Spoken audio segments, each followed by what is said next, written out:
नमस्कार, सत श्री अकाल, आदाब। मेरा नाम है शिविका और आज के इस वीडियो में हम सीबीएसई क्लास 10 मैथमेटिक्स के chapter 3 pair of linear equation in two variable की exercise 3.1 according to new syllabus, जिसका क्वेश्चन नंबर 6 है, उसे हम सॉल्व करेंगे। तो क्वेश्चन नंबर 6 क्या कहता है? Given the linear equation 2x plus 3y minus 8 is equal to 0, write another linear equation in two variables such that the geometrical representation of the pairs so formed is intersecting line, second is parallel line and third is coincident line. मतलब हमें ना यहाँ पे linear equation दे दी गई है in two variable, this is one. अब हमें क्या करना है? पेयर बनाना है, एज द चैप्टर का नेम है pair of linear equation two variable. तो जो दूसरी लीनियर इक्वेशन है इन टू वेरिएबल वो हमें खुद बनानी है, ठीक है। ये एक दी गई है, इसके साथ का हमें जोड़ा बनाना होगा ताकि ये पूरा पेयर बन सके।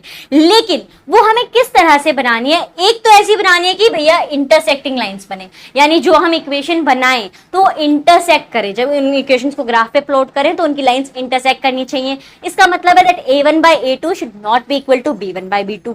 उसके बाद क्या है कि वो पैरेलल हो। फिर हमें एक ऐसी बनानी है, इसी के साथ एक ऐसी इक्वेशन बनानी है कि लाइंस पैरेलल हो, एक दूसरे से मीट ना हो, यानी a1 by a2 equal to b1 by b2 but not equal to c1 by c2।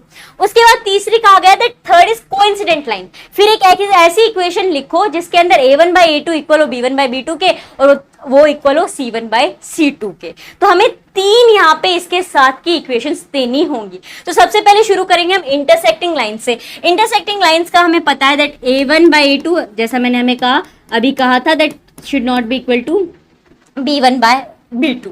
तो इसी के हिसाब से हमें यहाँ पे लिखनी है। तो देखो सबसे पहले यहाँ पे क्या है that 2x plus 3y minus 8 is equal to 0। ये हमें ऑलरेडी गिवन है, ठीक है, ये ऑलरेडी गिवन इक्वेशन है।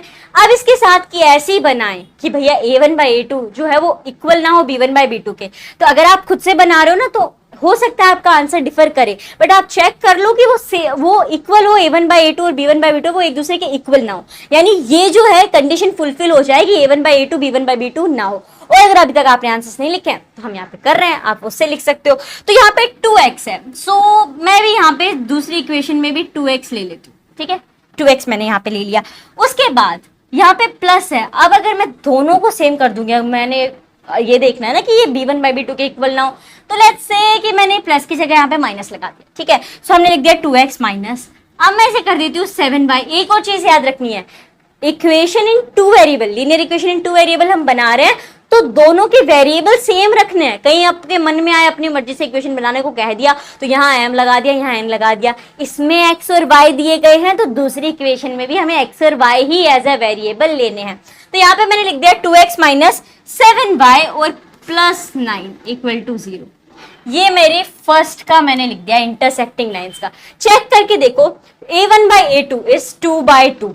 उसके बाद है 3 by minus 7, तो ये तो इक्वल नहीं हो रहा है, 1 by 1 ही हो जाएगा। 1 by 1 is not equal to 3 by minus 7। तो यानी ये इस कंडीशन को फुलफिल करिए कि इंटरसेक्टिंग लाइंस बनेंगी। हाँ जरूर बनेंगी। Why? Because a1 by a2 is not equal to b1 by b2। तो ये हो गया हमारा first answer, that was for intersecting lines. अब आ जाते हैं सेकंड के ऊपर। सेकंड क्या है? सेकंड इज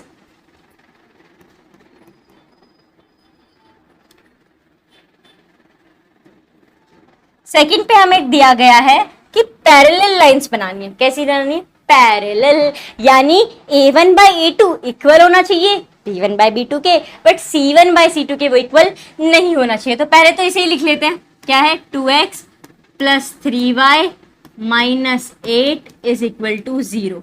इसके साथ की हमें इक्वेशन बनानी है कुछ इस तरीके से कि वो पैरेलल लाइंस फॉर्म करे। तो मान लो यहाँ 2x है, so I can write 6x here, ठीक है। यहाँ पे मैंने लिख दिया 6x।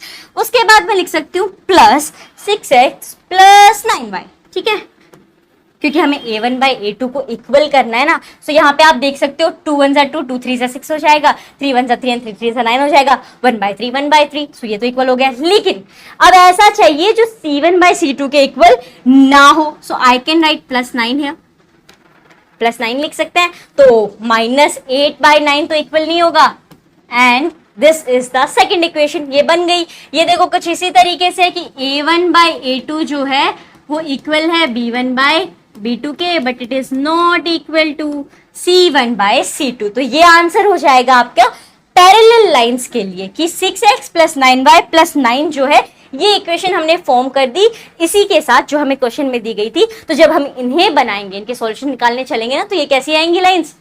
पैरेलल लाइंस फॉर्म होंगी। So this is the second one. अब आ जाते हैं थर्ड पे, कोइंसिडेंट लाइन होनी चाहिए, यानी ऐसा ही बनाना कि a1 by a2 is equal to b1 by b2 and it is equal to c1 by c2। तो चलो उसे भी बना के देखते हैं। सबसे पहले हम इसे ही लिख लेंगे, हमें थर्ड बोला गया है दैट इज कोइंसिडेंट लाइन, और क्वेश्चन में क्या है that 2x plus 3y minus 8 is equal to 0। इसी के साथ का हमें कुछ लिखना है। So I can right 4x, ठीक है, यहाँ पे हम लिख सकते हैं 4x। तो कुछ इस तरीके से लिखना है कि सारे के सारे इक्वल आए, a1 by a2 should be equal to b1 by b2 and it is equal to c1 by c2। तो हम इसे लिख लेते हैं 4x प्लस 6y, ठीक है। सो 2 1s are 2 and 2 2s are 4, 3 1s are 3 and 3 2s are 4, तो 1 by 2 आ गया। अब मुझे ऐसा चाहिए कि भाई -8 है यहाँ पे, तो वो भी इन दोनों के साथ ही 1 by 2 के इक्वल आ जाए। तो प्लस लगा दूंगी तो यहाँ पे सारा खेल बिगड़ जाएगा। So what can I do, -16, ठीक है। सो माइनस से माइनस कट हो जाएगा, 8 1s are 2 8 2s are 16 is equal to 0। ये बन गई हमारी इक्वेशन। यहाँ पे इसके साथ का पेयर हमने बना दिया। तो ये आप पूरा कट करोगे तो किसके इक्वल आएगा, that a1 by a2 is equal to b1 by b2 and it is equal to c1 by c2, because 2 1s are 2 2 2s are 4 equal आ जाएगा, 3 1s are 2 3 2s are 6 8 1s are 1 8 1s are and 8 2s are, so 1 by 2 यहाँ पे आ गया। तो ये हो जाएगा आपका आंसर। इंटरसेक्टिंग लाइंस के लिए ये वाली इक्वेशन हमने बनाई, पैरेलल लाइंस के लिए ये वाली इक्वेशन हमने बनाई, और कोइंसिडेंट लाइंस के लिए हमने ये वाली इक्वेशन बनाए। तो यहाँ पे आपका क्वेश्चन नंबर 6 हो गया है फिनिश।